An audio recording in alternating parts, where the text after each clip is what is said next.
بہت مختصراً 3-4 باتیں آپ سے کہنی ہیں۔ پہلی بات تو یہ ہے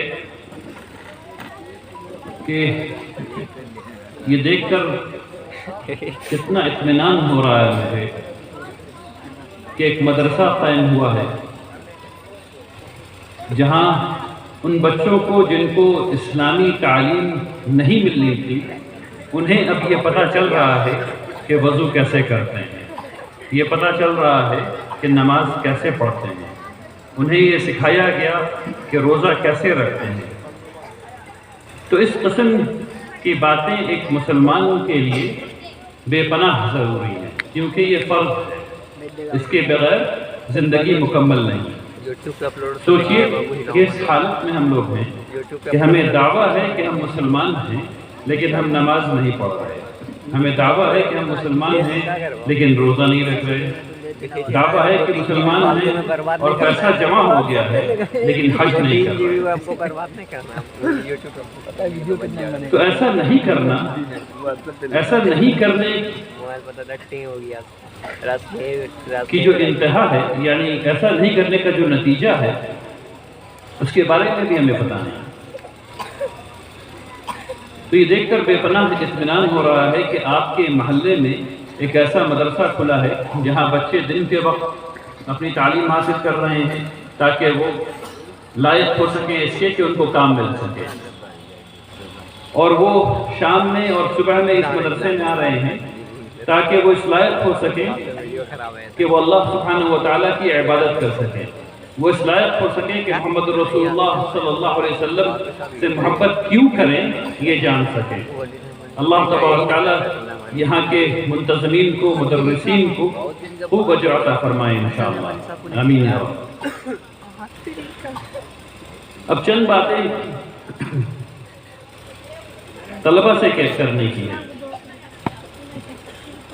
دیکھیے یہاں ماشاءاللہ بچے بیٹھے ہوئے ہیں اور آپ لوگ اسکول بھی جا رہے ہیں اور آپ لوگ مدرسے میں بھی جا رہے ہیں۔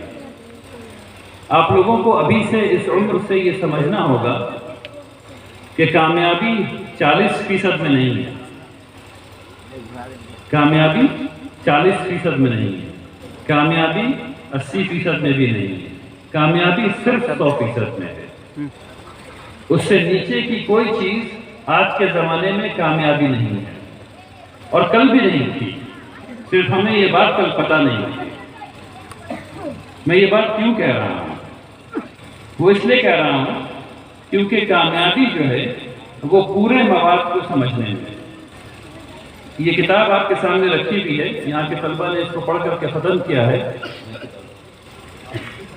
بس دیکھیے اگر 40% بچے نے پڑھا ہے، یہ نمبر لایا ہے، اس کا مطلب صرف یہ ہے کہ اس کو 40% تک سمجھ میں آیا ہے، باقی سمجھ میں نہیں آیا۔ اب وہ اس کے اوپر والی کتاب پڑھیں گے تو سمجھ میں آئے گی بات، کبھی نہیں سمجھ میں آئے گی۔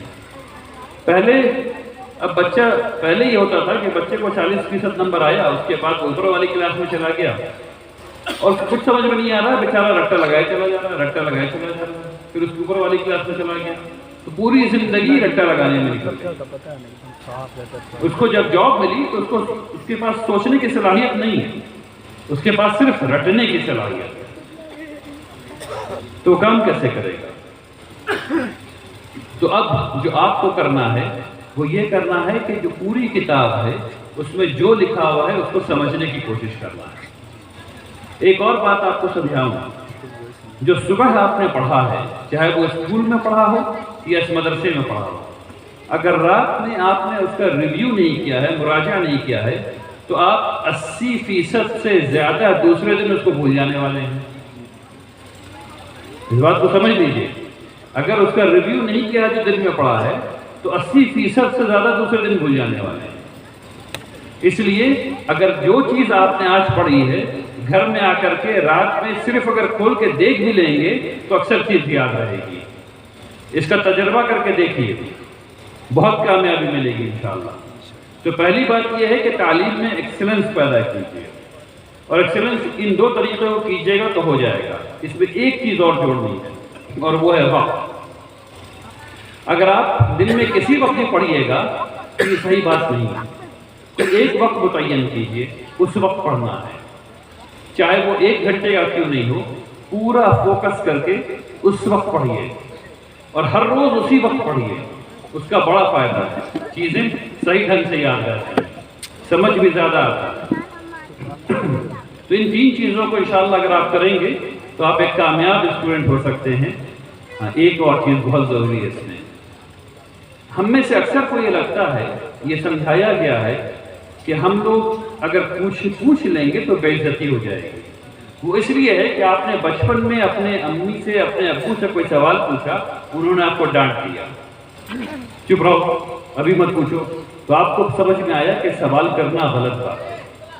میں تمام بچوں سے یہ بات کہہ رہا ہوں، سوال کرنا بہت اچھی بات ہے، جس قسم کا سوال آئے اس قسم کا سوال آپ کو اپنے اساتذہ سے پوچھنا چاہیے، اور انشاءاللہ وہ آپ کو اس کا جواب دیں گے، اور نہیں دیں گے تو یہ ان کی خرابی ہے، آپ کی نہیں ہے۔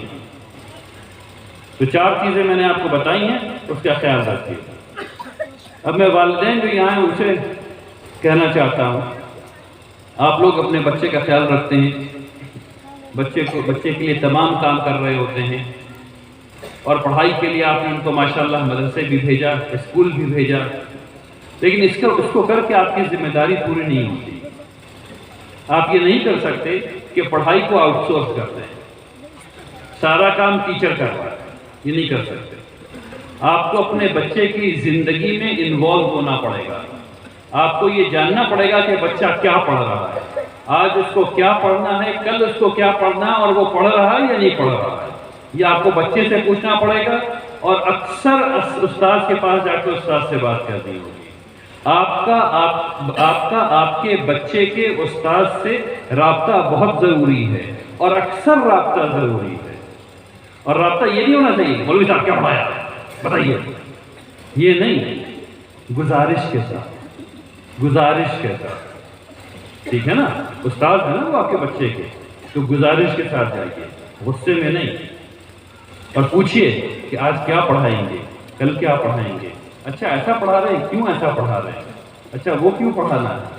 اگر بات چیت کیجئے گا تو استاد کو بھی بہت ڈھیر ساری بات سمجھ میں آئے گی۔ استاد جو ہے کوئی علامہ نہیں ہے نا، اللہ میں اوپر سے اترے ہوئے نہیں ہیں، انہوں نے بھی وہی سیکھا ہے، انہی کتابوں سے پڑھا ہے جن سے بہت سے دوسرے لوگوں نے پڑھا ہے۔ تو ایسا نہیں کہ استاد جو ہے ان کے پاس تمام چیزوں کا علم ہے، تمام تجربے ہیں۔ آپ جاب کرتے ہیں، آپ کے پاس کچھ ایسا تجربہ ہے جو استاد کے پاس نہیں ہے، اور استاد کے پاس پڑھانے کا تجربہ ہے جو آپ کے پاس نہیں ہے۔ جو آپ کا تجربہ ہے اس سے استاد فائدہ اٹھا سکتے ہیں، اور جو استاد کے پاس تجربہ ہے اس سے آپ فائدہ اٹھا سکتے ہیں۔ تو اس رابطے کو مضبوط کیجئے، بار بار آ کر کے استاد سے ملاقات کیجئے۔ اب 2 باتیں اساتذہ سے۔ زمانہ بدل گیا میرے بھائیوں، پہلی بات تو یہ، وہ زمانہ چلا گیا جب سارے بچے سیدھے 5 سال کے سارے بچے سیدھی قطار لگا کر کے بیٹھتے تھے، تہذیب اور تمیز اور تمدن کے دائرے میں رہا کرتے تھے۔ آپ کہتے تھے الف، سب کہتے تھے الف، آپ کہتے تھے با، سب کہتے تھے با۔ اب وقت بدل گیا ہے۔ بچوں کو جب تک آپ ہنس کر کے کھیل کر کے نہیں پڑھائیں گے، بچوں کی بات سمجھ میں نہیں آ رہی۔ اگر بچہ درسگاہ میں ہنس نہیں رہا ہے تو وہ سیکھ نہیں رہا ہے، اس بات کو سمجھ لیجیے۔ بچہ اگر درسگاہ میں ہنس نہیں رہا ہے تو وہ سیکھ بھی نہیں رہا ہے، اور اس بات کو سمجھیے کہ وہ ہر وہ جگہ تلاش کر رہا ہے جہاں وہ ہنس سکتا ہے۔ اس لیے درسگاہ کو اور گھر کو ہنسنے والی جگہ بنائیے جہاں بچے کا دل لگ سکے، ورنہ اس کا دل یوٹیوب پہ لگے گا، یوٹیوب پہ دل نہیں لگا، ٹھیک ہے نا۔ تو بچے کے لیے ایسے مواقع پیدا کیجئے، ایسے سمجھانے کا طریقہ اپنائیے جس سے بچہ ہنس سکے کلاس روم میں۔ دوسری بات یہ ہے کہ جتنا کم آپ درسگاہ میں بولیں گے بچے کو اتنا زیادہ سمجھ میں آئے گا، جتنا کم آپ بولیں گے بچے کو اتنا زیادہ سمجھ میں آئے گا۔ کیسے؟ بچوں سے کہے کہ پڑھو یہاں سے وہاں تک، اور پھر ہر بچے کی باری لگائیں کہ تم اب سناؤ، اور سنانے کے بعد سمجھاؤ، سناؤ بھی اور سمجھاؤ بھی کہ کیا سمجھا، اور صرف اس بات کو نوٹ کیجئے، بتائیے بہت پیار سے کہ تم اس کو غلط سمجھ رہے ہو، اس کو ایسے سمجھ رہے۔ آپ کا کام بس اتنا ہونا چاہیے، جو کام ایک فیسیلیٹیٹر کا ہوتا ہے۔ اگر آپ ایسا کریں گے تو بچوں کی سوچنے کی صلاحیت بڑھے گی، بچوں کے سمجھانے کی صلاحیت بنے گی، وہ بہترین کمیونیکیٹر ہو سکیں گے، اور وہ بہترین طریقے سے سمجھ بھی سکیں گے اور کامیاب طلبہ بھی ہو سکیں گے۔ آج مجھے آپ لوگوں کے سامنے بس یہ چند باتیں کہنی تھی۔ میں امید کرتا ہوں کہ آپ لوگ اس بات پہ غور کریں گے۔ اخیر میں یہ بات کہنا چاہتا ہوں کہ اس مدرسے کا خوب تعاون کیجیے۔ تعاون کیسے کیجیے؟ تعاون اپنی جیب سے بھی کیجیے اور اپنے ہاتھ سے بھی کیجیے، دونوں طریقے سے۔ اور تیسرا اور جو سب سے بہتر طریقہ ہے وہ یہ کہ محلے کے ہر بچے کو یہاں بھیجیے تاکہ وہ تعلیم حاصل کر سکے۔ جہاں جہاں جو ہے اس کو پکڑ کر کے لے کے آئیے کہ یہ بچہ روڈ پر تھا، اس کو تعلیم دیجیے، یہ بچہ فلاں جگہ تھا، اس کو تعلیم دیجیے۔ جتنے زیادہ بچے پڑھیں گے اتنا زیادہ فائدہ ہوگا۔ وآخر دعوانا الحمدللہ رب العالمین۔ بارک اللہ فیکم جمیعا۔